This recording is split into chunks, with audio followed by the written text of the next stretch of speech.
الاهتمام ما بيطلبش. الاهتمام لو اتطلب واتعمل بيبقى اسمه مجاملة مش اهتمام. والمجاملة ما بتدومش.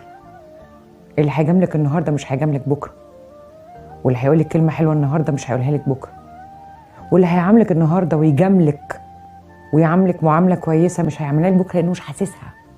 فأي حاجة بتطلب وتتعمل دون إحساس طالع من القلب من غير ما.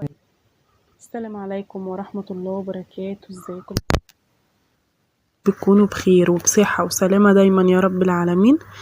اول ما نبدأ كده بالصلاة على النبي، لايك حلو منك كده يا ست الكل، والاشتراك في القناة عشان اكبر بيكوا وتنوروا لي قناتي يا حبايب قلبي. بصي بقى يا ست الكل، النهاردة عندنا جبل هدوم والله العظيم، علشان بقالي 3 ايام ما غسلتش، فعندي جبل هدوم. طبعا انتوا عارفين